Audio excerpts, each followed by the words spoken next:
Magandang araw mga kakutsero. Ito na naman po ang inyong lingkod na si Jigs na magbibigay sa inyo ng giya ngayong araw ng Biyernes. Ngayon po ay April 25. Meron po tayong 7 magagandang karera. At uulitin ko po itong aking giya ay purely review and analysis ko lamang at walang halong information.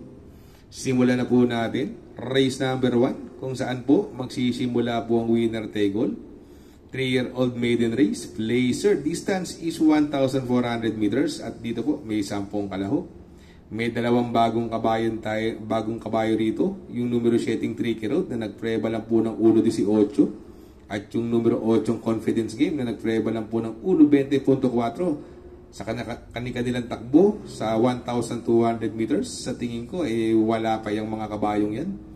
Ang tingin ko mga maglalaban-laban po dito, may mga panalo, numero 1, Robotically. Numero 4, Celtics Best na galing sa segundo.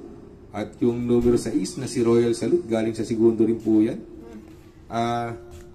Ang napupusuhan ko po dyan, yung numero 6 na Royal Salute. Nung tumakbo po ng maiden trial race yan, no? Kung saan nanalo si Zoom In. Dumating po ng tersero yan, Royal Salute. Si Celtics Best, pangatlo po sa Bugaw. Kaya sa tingin ko, napupusuan ko po dyan, numero 6, Royal Salute. Kung ganun pa mang magkakaroon naman ng lutyahan, pwedeng rumimati yung numero 1, Robotically. Kaya dito sa race number 1, magdadalawa po ako dyan. Ang pili ko po dyan, numero 6, Royal Salute. Panigundo ko naman po dyan, numero 1, Robotically. Sa race number 2, kung saan naman po, magsisimula po ang Peak 6. Pilracom rating based handicap system race, class 5, 6 to 10 split. Ang distance po rito, 1,200 meters. At dito po sa karerang ito, may 7 kalaho. Dito, mapapansin natin, no, nagbabalik yung numero 5 Bright Mind. No? Nag-barrier na karaan yan. 1.17 po ang tinapos niyan. Pero bukod dyan, no, yan po yung kapiraso na nagkatalo kay Rainy Days. No? Si Bright Mind, no? Sa tingin ko, yan po ang horse to beat dito. Siya po ang mauuna dyan. No? Kaya lang, may mga kalutyahan. No? Andyan si Comeback Stronger, si Golden Aria. No? High quality. Mga deremate po, yung Manila Boy, no? Tsaka yung Sound of Silence, no? Pero itong race number 2, ang napupusuhan ko po dyan. Doon pa rin ako sa nagbabalik, numero 5, Bright Mind.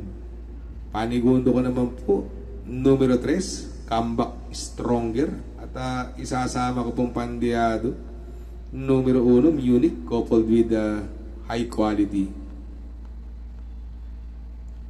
Sa race number 3, kung saan naman po magsisimula po ang Peak 5. Pilracom rating based handicap system race, class 5, 5 Blazer. Distance is 1,200 meters at dito po may 6 na kalahok. Although dito, nakakalamang yung numero 6, pendant, kaya lang siya po may pinakamabigat na timbang, 57, no? At grobong mahina, tapos magdadala ka ng sobrang bigat at ang iksi pa ng karera, sakay ni Bumbong Villegas, no? Sa tingin ko, nakakalamang siya, pero sa tingin ko may talo, no? Andyan yung Awesome Cool, no? Kung mauuna naman tong Awesome Cool, no? At hindi malulucha ni Angel's Crown o Marangal, no? Sa tingin ko, may panalo po yan, no? Itong Marangal, ito, talagang to, inuuna to, no? Si Angel's Crown naman, sinusunod, no? Si Angel's Crown, pwede naman din pong makachamba to, no? Sa kay ni JL Santiago. Kaya dito sa race number 3, sa tingin ko, magtatatlo po ako dyan. Doon ako sa numero 6, Pendant. Panigundo ko naman po, numero 1, Awesome Cone. At isasama ko pong Pandeado, numero 4, Angel's Crown. Sa race number 4, kung saan naman po magsisimula po ang Peak 4. Pilracom rating based handicap system race, class 5, 11 to 15 split. Distance is 1,400 meters. Dito po, may 9 na kalahok dito.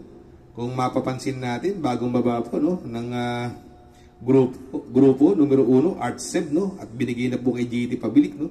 Sa tingin ko, wala nang pauunahin ito, no? Nakakalamang po ito, no? Sa tingin ko, pwedeng solohin niya, no? Ngayon, kung malulucha siya ni Galactus Red, White and Blue at Compassion, pwedeng rumimati po dyan yung numero 9 Waray na Maida pa, napapatubayan ni Jeffrey Bakaykay, no? Kaya dito sa race number 4, sa tingin ko, magdadalawa na rin ako rito. Ang pili ko po dyan, numero 1, Artseb. Panigundo ko naman po, numero 9, Waray na Maida pa.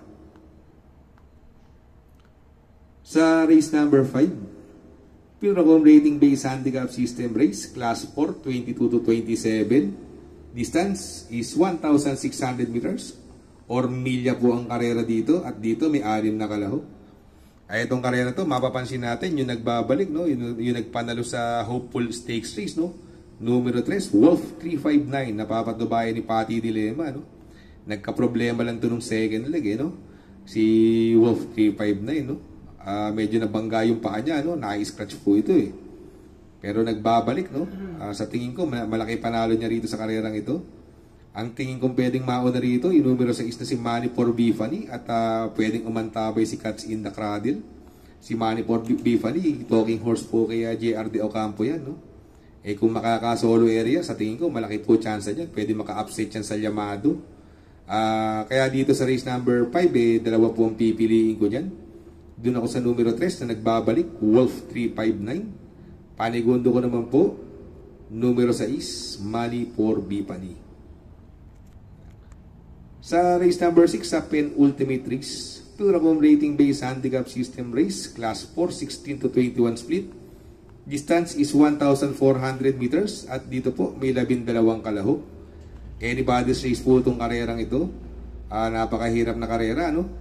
Pero ako napupusuan ko rito yung nag-uumentong numero 1 ng Malibu Princess. Gamay na gamay po ni Joel Ciego yan, no? May mga mabibilis dyan, no? Andyan yung Doña Chichay, no? Hang loose, Mr. May Diamond na galing sa panalo. Pero sa tingin ko, yung Doña Chichay, iba ang air nito, basta labas, no? Magandang diado po yan, no? At binalik na po sa may gamay, numero 2, Stripe of Pig, no? Kay Jackie A.R. Ramos, gamay niya po yan. Kaya dito sa race number 6, magtatatlo po ako dyan. Ang pili ko po dyan, numero 1, Malibu Princess. Panigundo ko naman po, numero 2, Stripe of Pink. At isasama ko pong pandiado, numero 4, Doña Chichay. Sa race number 7, sa last and final race, Pilracom rating based handicap system race, class 5, 6 to 10 split. Distance is another 1,400 meters. At dito po, meron po tayong 13 kalahok. Dito, no, para tingnan, baka magkadihaduhan po rito, no? Pero napupusuhan ko po rito, binalik na kay A.R. Ramos, gamay na gamay niya po yan. Meron na po ito, no? Yung numero 9, Laguna de Bay, no? Angkop po ang distansya sa kanya rito, no? Sa tingin ko, malaki chance niya ito, bumigla na nung karera to, no? Ito, bagong baba po ng group rating basis, yung numero 10 na si Johnny Bani, na papatnubayan ni Isaac Aguila. Mabigat na makakalaban niya yan. At ito, Makarit, galing sa panalo to, no? Baka mag-umento, pero sa tingin ko, hindi pa po formahin sa unahan ni Tokyo Rumba yan, no?